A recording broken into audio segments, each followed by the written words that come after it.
Hello, you are watching the Data Channel, and today we'll be discussing about the Databricks Certified Associate Developer Spark. And currently, we are discussing the topic 25, which is Spark Dataframe Partition by in detail. Basically, when it comes to Spark Dataframe, the one of the most important topic or discussed topic is when you're writing to a particular location.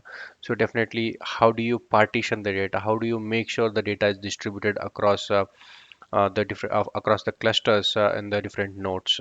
So this is quite important topic when you're talking about optimization, when you're talking about fine-tuning the loads, or when you want to get the maximum performance out of when you're reading the data back, and when you're dealing with any data which is of a huge volume. So this will be very important topic.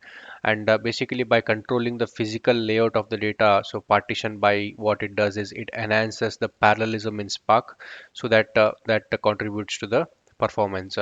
And it also allows Spark to scale out horizontally. So when you talk about horizontal scaling, it means that your data is distributed, or your workload is distributed across the multiple nodes in the cluster. If you have, like, say for example, like ten nodes in the cluster, so the data will be equally distributed in all these 10 different clusters, sorry, in the 10 different nodes in the clusters. And that leads to the improved performance, because since the data sets might be large, so if it is not partitioned properly, so it might overload, or it might impact a particular node. And here, by distributing the data across the nodes, different nodes in the cluster, we make sure there is a improved performance that you can achieve here. And the physical layout of the data also refers to have how the data is distributed across the nodes in a Spark cluster. And when you talk about by default, right, that means if you're not worried about partitioning and you're just writing the data into a location, you can still do that. But in that case, what Spark does is it tries to eventually distribute data among the partition across available nodes. So it applies its own calculation, right? So in that case, but here what we are discussing is what is the control to the programmer, what a programmer can do using the partition by command. So that is what we will be discussing in this video. Okay, so if you're new to this channel, we would recommend you to please subscribe and also press bell button for instant notifications. So let's get started.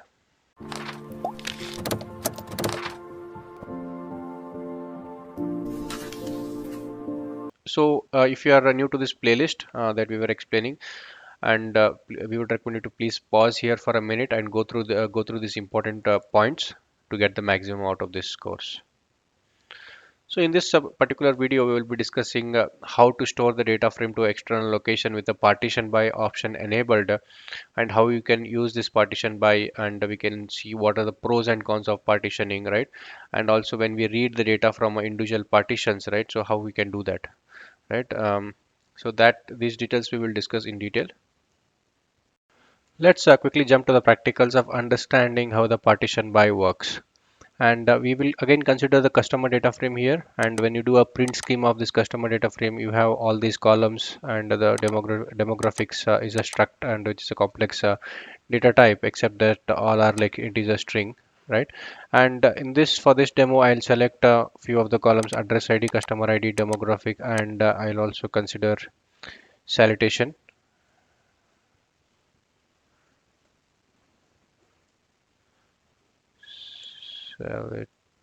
Salutation, right? And I'll write it to a data frame which is a sub child data frame of the customer data frame, and I'll name it as a customer result. So when I try to display the customer result, it basically supposed to show all these columns that we have read from this, right? And so now let us jump to the partition by concept, right? So how does the partition by work, right? So for that, we will just use the same concept that in the we were same command set of command that we were using in the previous video. So as you can see, there's a customer result, and we were doing some repartitioning, writing it as a JSON and as a overwrite mode. So this has already been explained in the previous video, right? And I'm just writing to this location. So what this repartition will do is, so it will just decide how many partitions the data has to be written, how many different parts of the data has to be divided. If one data, like chunk of data, has to be divided into 5 different parts. But when you talk about partition by, so the partition by is a concept where you will decide, or where you will show basically what column is the main column that the partition by should work on. Like so this will be more, if you show it by example, it will be more clear, right? So I'll choose a partition by as a column, as a salutation. Salutation will be my partition column. So once I try to execute this, what I'm saying here is to the Spark, use this column as a partition by reference. That means the partitions, how many salutations are there, how many distinct salutations are there, that many partitions will be created, right? If you choose customer ID, how many distinct customer IDs are there, so that many partitions will be created, and like that many folders of partitions will be created, and then inside that, so again there will be a partition of 5 or whatever the repartition you have mentioned. So let's see this location now, right?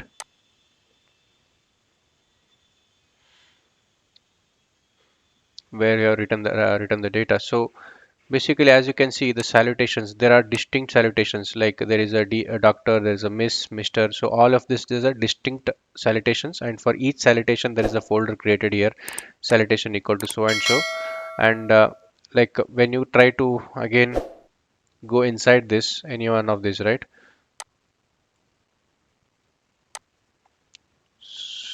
So let's go inside this folder and see what exactly it shows. Yeah, it is having this actually, if you see how many partitions that is it has created, right? It has created 5 partitions, one, two, three, four, five. So this, the number of partitions of the part file, it comes from this repartitioning concept. But the data will be created based on the columns. That means the partitions will be created based on the columns. That means whatever the column you give, so those many partitions are created, right? And then inside that there will be a part file of 5 numbers will be created inside that. That means this the data which has the column as salutation miss will be dumped into one location, and when it is dumping, it will create 5 different part files based on this repartition concept. So this is simple as that, right? So like and the important concept here is to note is, like, you can choose any column as a partition by, right? But you need to be very careful here. So because we are talking about a huge volume of data, and I have chosen salutation because it is having, when you do a distinct of salutation, it just comes into 5 number of salutation, number of partitions will be 5. But suppose consider like you are having 1 billion rows, and if you have considered ID as a column for the partition by, then you will end up creating 1 billion partitions, which is a very very bad idea. Because so you know, you should never create a ID, you should never use the ID column as a partition by.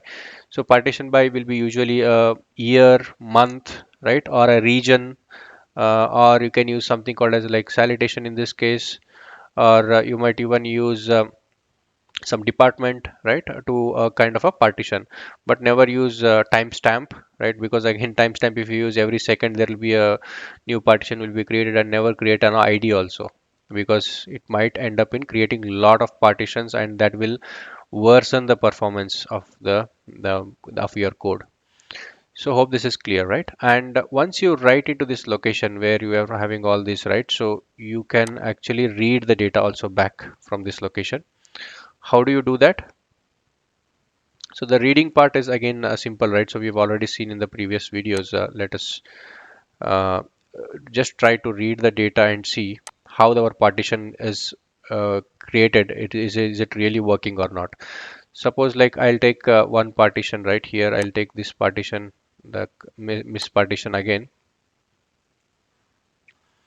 and in the previous videos also we have seen to read the data, it is just spark.read. So here you are having a JSON as a file format. So we will give spark.read.json. So and I want to read this particular partition of miss salutation equal to miss. and it has read the data. And the very important point here to note and understand is, so you can see address ID, customer ID, demographic, but you don't see the other column, the third column that we were using here, right? The salutation.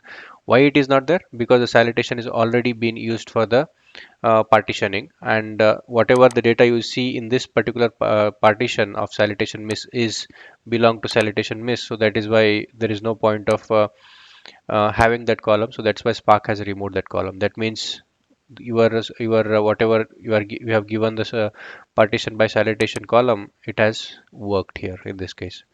So this is a simple example of to show how exactly the partition concept works in detail. But the partition concept is not. It has more depth of it, and there is more points to discuss about it when it comes to the in-depth optimization. But this is just from the certification point of view. This is enough to just understand the basics of it. And also the partition by method will allow you to explicitly control how data is partitioned and distributed across the cluster on a specific criteria.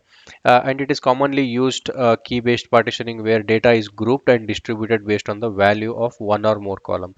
That means you can pretty much use, here we are using one column, you can use multiple columns by comma separated. So based on that also you can use the partitions. And the number of partitions, how much number of partitions at the end it will create right here.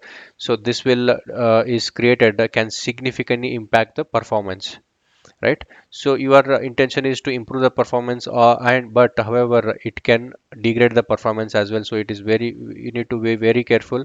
And too few partition may also lead to a underutilized resources, while too many partitions may introduce overhead. That means you need to know how many, what is your cluster configuration, if your how many workers your each nodes are having, and how many nodes you have in a cluster. Suppose you have very less number of nodes and you want to create like 100 or 200 hundreds of 200s of partitions. In that case it won't work. And in the other way, if you have like 100 nodes and you are just creating 10 partitions, even in that case you are underutilizing the performance, underutilizing the resources. So you need to choose it based on your cluster size, based on your data size, based on your project requirement, what exactly your priority is for that particular code to behave at that particular moment. And it's also essential to choose the right column for partitioning based on across patterns and nature of the data. Because so there is no thumb of rule that you have to use a particular column. So it depends purely on your use case. Suppose how do you read the data also will determine. So if you are querying, when you're querying the data, and one of the filter criteria is the salutation column, so then it makes sense to use this column as a partition because it gives the better performance. And in some cases you need to find the pattern from the data and understand how the data is distributed when you consider particular columns, and also the nature of data. So sometime we need to analyze the time series also, how the data behaves over the time, and then determine what is the best partitioning column. So all this is a kind of there is a calculation you need to do, and sometimes it comes by experience. So hope this was useful. Thanks for watching.